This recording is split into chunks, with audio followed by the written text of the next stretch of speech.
¿Soy malo por no ceder mi asiento en el avión a una madre con su hijo?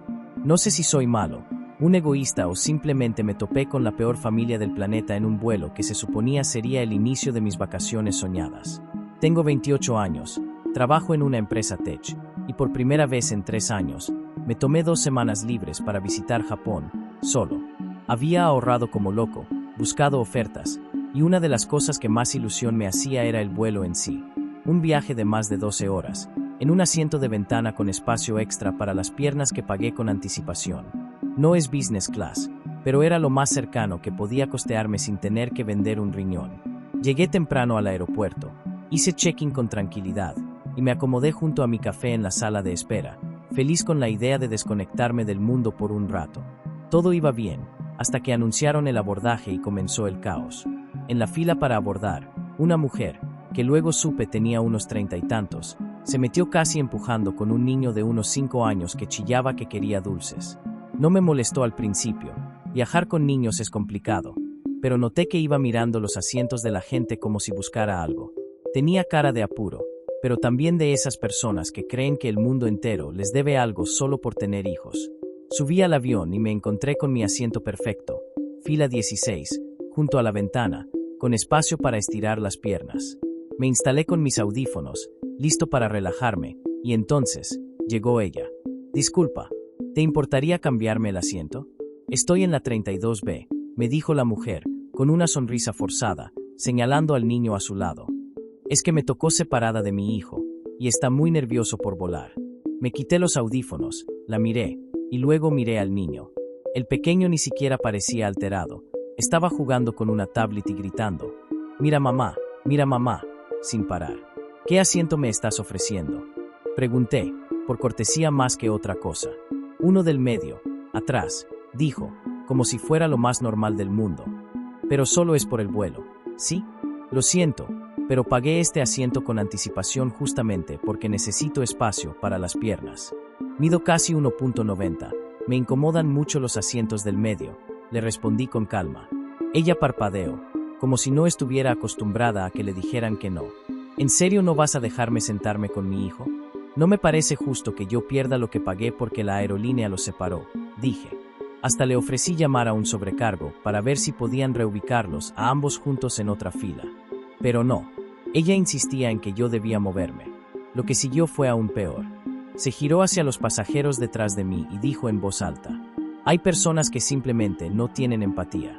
Viajar con niños es difícil, pero bueno, algunos solo piensan en ellos. El tipo del asiento de al lado me miró incómodo. Una señora de otra fila se metió y dijo: deberías ayudarla. Es una madre sola. Como si eso automáticamente me hiciera el malo por no ceder mi propio asiento. Finalmente, una azafata llegó y, tras escuchar a ambos lados, me dijo que no estaba obligado a moverme. La mujer bufó, se fue refunfuñando a la fila 32 y se pasó la primera media hora del vuelo murmurando en voz alta frases como que vergüenza de sociedad y qué clase de persona le niega a una madre estar con su hijo. Y hasta ahí, yo pensaba que lo peor ya había pasado. Spoiler, no. Apenas empezaba. Los primeros 20 minutos del vuelo los pasé mirando por la ventana e intentando sumergirme en una película. Pero, sinceramente, no podía concentrarme. No por el niño, que seguía chillando varias filas atrás, sino por los murmullos constantes de su madre. ¡Qué egoísta! Seguro no tiene hijos. Y si algo le pasa a mi niño, él va a responder. Todo eso lo decía en voz alta, como si esperara que alguien más le siguiera el juego. Y vaya que alguien lo hizo. Un hombre de unos 50 años, sentado en diagonal a ella, empezó a darle cuerda. No te preocupes, hay gente que no entiende lo que es ser padre, le dijo, mientras le pasaba un paquete de galletas al niño. Exacto, respondió ella. Yo jamás actuaría así con alguien vulnerable. Pero bueno, hay personas que solo piensan en su espacio para las piernas. Disculpa, ¿mi espacio para las piernas que yo pagué? Intenté respirar hondo. No soy alguien conflictivo, y menos en un vuelo de más de 12 horas. Pero a medida que pasaban los minutos, sentía como me hervía la sangre. A mitad de vuelo, cuando la mayoría ya intentaba dormir o ver películas, me dirigí al baño. Al volver, vi que la mujer estaba en el pasillo con el niño, justo al lado de mi fila. Apenas me vio, volvió a la carga. ¿Todavía no te arrepientes?, me preguntó, sin ningún tono de broma. Perdón, Mi hijo lleva horas sin dormir porque está nervioso, y tú podrías haber evitado todo esto si simplemente hubieras cedido el asiento. Y tú podrías haber evitado todo esto si hubieras reservado dos juntos o hablas con la aerolínea antes de abordar. Le respondí en voz baja. Eres un adulto. Él es un niño, alzando un poco la voz.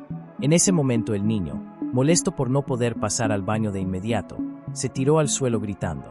La azafata vino corriendo. La madre aprovechó y soltó. Todo esto es culpa de él, me señaló. Mi hijo está alterado porque no pudo sentarse conmigo. Y todo porque alguien no quiso ceder un asiento. Yo, me quedé en shock. ¿Qué clase de persona acusa a un extraño delante de la tripulación por el berrinche de su hijo? La azafata intentó calmar las aguas y me pidió con tono amable que volviera a mi asiento. Pero antes de irme, una señora de 3 filas atrás gritó. Yo lo vi todo. Ese joven no tiene por qué ceder lo que pagó. Ya basta de hacer escándalo. Y ahí se desató todo. La madre comenzó a discutir con la señora. El hombre que le daba galletas se metió también. Alguien más pidió que dejaran de gritar porque quería dormir. La azafata llamó a otra compañera. El ambiente en la cabina era pura tensión. Y mientras todos discutían, el niño, bueno, se quedó dormido en el suelo del pasillo. Literalmente. La madre lo recogió como si fuera una mártir, lo abrazó fuerte y dijo con voz rota. Lo único que quería era que estuviera seguro. Pero la gente no entiende lo que es ser madre sola. Después del altercado, nadie dormía. Algunos pasajeros cuchicheaban entre ellos, otros fingían que no veían nada, pero el ambiente era incómodo. Sentía que todos me miraban de reojo, como si estuvieran tratando de decidir si yo era el villano o la víctima. Aún así, intenté recuperar algo de paz. Cerré los ojos, respiré profundo y traté de no pensar más en eso. Hasta que escuché un sonido que me hizo abrir los ojos como si me hubieran echado agua fría, un clic. La mujer estaba parada en el pasillo, con el teléfono en mano, apuntándome directamente y grabando. Aquí está, decía, con voz dramática. Este es el hombre que se negó a ceder su asiento, aunque un niño pequeño iba a pasar 12 horas separado de su madre. Él es la razón por la cual mi hijo está llorando, estresado y agotado. No lo podía creer. ¿Me estaba grabando? En medio del vuelo. Oye, no puedes grabarme sin mi consentimiento, le dije, con tono firme, tratando de no perder la calma. Bájalo. Tengo todo el derecho. Esto es una injusticia. No puedes grabarme y difundirlo sin mi permiso. Ahí se metió la azafata otra vez, y por suerte ella sí supo ponerle límites. Señora, está prohibido grabar a otros pasajeros sin su consentimiento, dijo. Le pido que borre ese video o podría ser reportada. La madre apagó el celular, pero murmuró algo como ya lo subí a la nube. Y justo antes de sentarse, remató con una joyita. Ojalá que te cancelen. La gente como tú debería salir en las noticias. Yo no dije nada más. No tenía sentido discutir con alguien que vivía en su propio reality show emocional. Pero lo peor es que si empecé a preguntarme, ¿y si ese video realmente se hace viral? ¿Y si lo saca de contexto? Pasaron unas cuantas horas más. El niño seguía dormido. Ella, por fin, se había calmado. Y yo estaba tenso, agotado y lleno de ansiedad. Y todavía quedaba la llegada, la salida del avión, y lo que vendría después. Aterrizamos. Apenas el avión tocó tierra, una señora de otra fila que había estado viendo todo se acercó y me dijo, hiciste lo correcto. Nadie tiene derecho a exigirte que renuncies a lo que pagaste. No te sientas mal. Le agradecí en silencio. Pero esa paz duró muy poco. Apenas entramos a la zona de migración, desbloqueé mi celular. Notificación nueva en Twitter. ¿Alguien más ha visto este video? #egoísmo a 4000 metros. Instagram. Me etiquetaron en una historia de alguien que me grabó sin que yo lo notara. Facebook. Comentarios de gente con frases como qué asco de persona y esto es lo peor del individualismo. La mujer había subido un video mío. Y alguien más lo había compartido. Era un clip editado, de unos 15 segundos, donde yo aparecía diciendo no me parece justo ceder lo que pagué y luego ella llorando con su hijo. Todo fuera de contexto. Y para empeorar las cosas, estaba empezando a viralizarse. El video había explotado.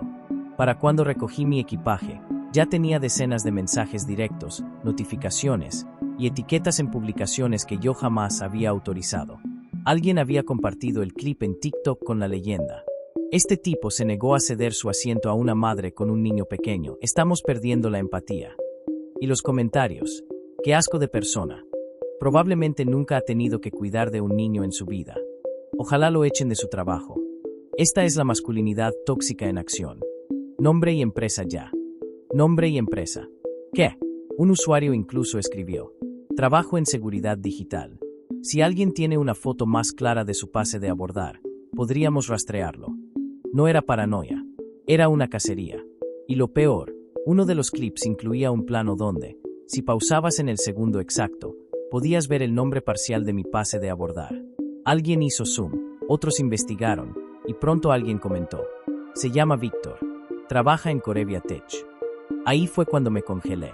Volé de regreso a casa sin decirle a nadie.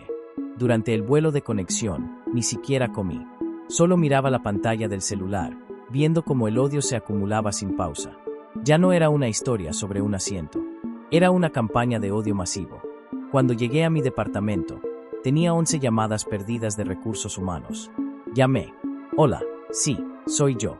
¿Pasó algo? Sí, respondió la jefa de recursos humanos con tono tenso. Nos han llegado múltiples correos electrónicos y mensajes en redes sociales pidiendo que tomemos acción disciplinaria contra ti. ¿Qué? Sabemos que estás de viaje, pero necesitamos que te conectes mañana a primera hora para una reunión urgente. Mientras tanto, te recomiendo poner en pausa tus cuentas personales. No dormí esa noche. Literalmente. Ni un minuto. A la mañana siguiente me conecté a la videollamada. Estaban mi jefa, un representante de recursos humanos y un asesor legal. Me mostraron el video viral. Me preguntaron qué había pasado. Les conté todo, desde que abordé, hasta que me grabó sin permiso. Les dije que no había insultado a nadie, no había gritado, y que simplemente me negué a ceder un asiento que pagué extra. Hubo un silencio tenso. No has roto ninguna política interna, dijo finalmente mi jefa. Pero esto es un riesgo de reputación para la empresa. Necesitamos saber si estás dispuesto a hacer una declaración pública aclarando los hechos. Yo tengo que justificarme por no ceder un asiento. ¿Ahora soy el enemigo público porque no me dejé manipular? No estamos diciendo eso. Pero la percepción importa, y las redes no siempre esperan a los hechos. Tuve que elegir, hacer un post público explicando mi versión, o arriesgarme a perder oportunidades dentro de la empresa. Estaba furioso, humillado, pero también aterrado. Así que lo hice. Publiqué un hilo en Twitter. Expliqué que el asiento lo había pagado extra, que la mujer nunca pidió por favor, sino que demandó que me moviera, que fue agresiva, que usó a su hijo como escudo emocional, y que nunca mostré falta de respeto, solo me negué a ceder ante una presión injusta. El hilo se compartió. Tuvo apoyo, pero también más odio, porque cuando la narrativa ya se impone, los hechos pasan a segundo plano. Después de publicar mi versión, pasé los días siguientes con el teléfono en modo avión, ignorando todo. No revisaba redes, no respondía mensajes. Solo trabajaba, comía lo justo y trataba de existir. Pero el internet no olvida tan fácil. El video original seguía circulando, editado con musiquita triste de fondo, y seguía acumulando visualizaciones. Lo habían republicado en páginas virales, y uno de los posts en Facebook ya tenía más de 500,000 compartidos. Con mi cara, con mi nombre. Y entonces pasó lo que más temía.